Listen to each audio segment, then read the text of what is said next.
अल्हम्दुलिल्लाह वस्सलातु वस्सलाम अला रसूलिल्लाह अम्मा बाद।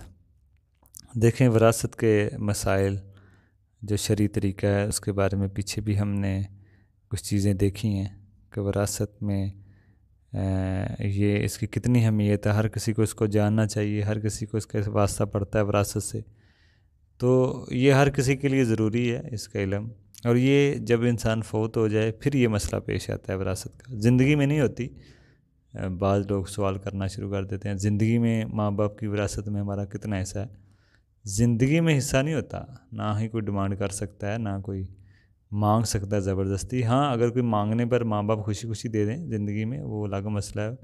उसमें असूल ये होता है बराबर बराबर बेटी बेटे को हिब्बा हिब्बा होता है। वो उसमें जब कोई बंदा अपना माल प्रॉपर्टी जायदाद बच्चों में देता है ना, तो वो सबको देता है, सबको देना चाहिए इस शर्त के साथ, बेटी को भी और बेटे को भी। सही बुखारी की हदीस है, जब अल्लाह के नबी के पास एक मसला आया तो उन्होंने किसी को दे दिया बच्चों में, किसी को नहीं दिया। तो अल्लाह के नबी ने कहा यह जुल्म है, मैं जुल्म पे गवाह नहीं बनता।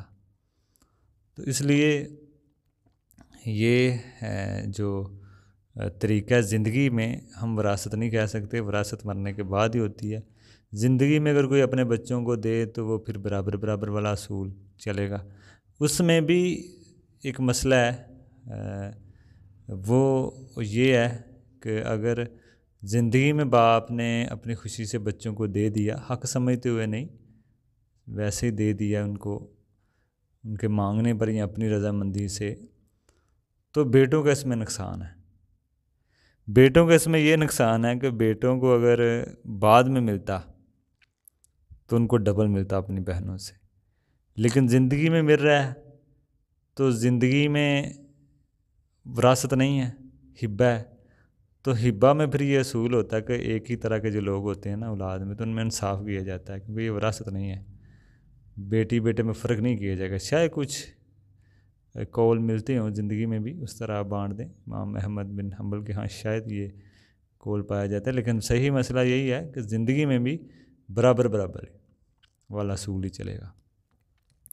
लेकिन विरासत होती है मरने के बाद। हम जो ये तफसील देखेंगे ये ज़िंदगी में नहीं देखेंगे। ज़िंदगी में मसाइल जो ज़िंदगी में तो अभी विरासत होती नहीं, चाहे मर्द का माल है औरत का माल है, उनके बच्चों का हक नहीं होता। बाद में जो विरासत मरने के बाद जो तकसीम का तरीका, वो हम इसकी तफसील देखेंगे। लेकिन हम मुख्तसर देख रहे हैं कि ज़िंदगी में जो फ़ैशन चल रहा है अपने बच्चों में बांटने का, ये कोई सही शक्ल नहीं है। बाज़ लोग इसको अच्छा समझते हैं, बल्कि ये अच्छा कोई निज़ाम नहीं है। अल्लाह का ने जो निज़ाम रखा है वो विरासत है। ज़िंदगी में माल बांटना कोई अच्छी शक्ल नहीं है। किसी ने गलत बांट दिया, बेटियों को दे दिया या बेटों को दे दिया, किसी को महरूम कर दिया, किसी को कम दे दिया, किसी को ज़्यादा दे दिया, तो इसमें पकड़ किसकी हो गई? तकसीम करने वाले की। तो इसलिए खामखा अपने ऊपर जो ज़िंदगी के बाद के मसाइल हैं, विरासत जब बनती है, वो बंदा अपने ऊपर ही लेके चला जाए गलत फ़ैसला करके।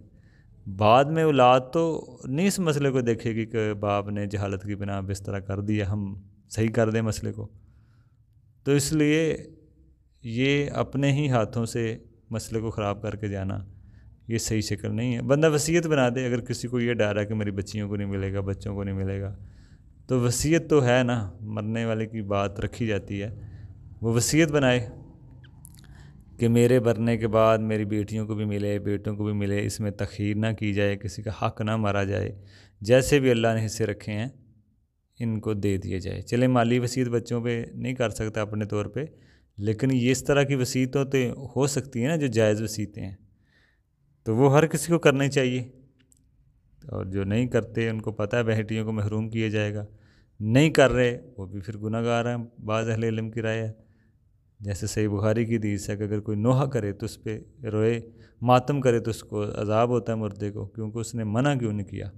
अगर तो मना कर दिया फिर तो कोई मसला नहीं। तो जब पता है कि हक़ मारा जाएगा बेटियों का, मेरी बेटियों को नहीं मिलेगा, तो फिर भी वो वसीयत ना बनाए। बल्कि बाज़ तो लोग कह के चले जाते हैं कि इनको जो दे दिया ज़िंदगी में जहेज़, ये वो दे दिया सारा कुछ, अब इनका कोई हिस्सा नहीं है, इनको कुछ ना देना, या ज़िंदगी में ही बेटों के नाम करके। तो ये अपनी आखिरत ख़राब करने वाली बात है। अगर किसी ने बाप ने जहालत पे ऐसे कर दिया है तो बेटों को चाहिए कि उस मसले को सीधा करें, उस मसले को सही करें, दुरुस्त करें। ये नहीं कि बाप जाने बाप का काम जाने, नहीं, बेटों पे ज़रूरी है कि मसले को सुधारें, मसले को सही करें।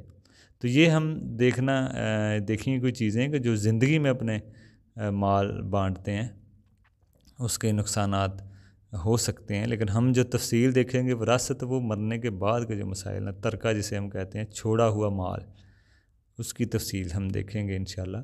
लेकिन ये कुछ ख़राबियाँ होती हैं जो लोग ज़िंदगी में माल बांट देते हैं ना, वो फिर इस चीज़ को मद्देनज़र रखें कि वो किस तरह उन्होंने बांटनी है। ये नहीं कि किसी बेटे को मोहब्बत के नाम पे झुकाव उधर ज़्यादा है, रगबत ज़्यादा है, तो उनको दे दिया किसी न किसी वजह से। लेकिन देखें, एक नफ़का होता है, उसमें बाप खर्च करता है ज़रूरतों के हिसाब से, हम उसकी बात नहीं कर रहे, उसमें फ़र्क हो सकता है, किसी पे कम खर्चा आ रहा है, किसी पे ज़्यादा। लेकिन जब बंदा हिब्बा करता है माल, अपनी प्रॉपर्टी, जायदाद, पैसा, तो उसमें फिर इंसाफ ज़रूरी है। बेटियों को भी दिया जाए, चाहे बेटियों की शादी हो गई है, अपने घरों में है, बेटियों में भी दिया जाए, बेटों में भी दिया जाए, जितना भी माल बांटना चाहता है, 1/3, 1/4, आधा, सारा नहीं बांटना चाहिए, पर अपना भी कुछ रखना चाहिए। लाद का कोई पता नहीं कल को उन्होंने क्या करना है, तो इसलिए ये इसमें मसले हैं, कुछ आगे भी देखेंगे जो इसमें ख़राबियाँ हैं। फिर इंशाल्लाह हम विरासत की तफसील देखेंगे कि विरासत का क्या तरीक़ाकार है तक़सीम करने का, सही किताब व सुन्नत के मुताबिक। अस्सलामु अलैकुम रहमतुल्लाह।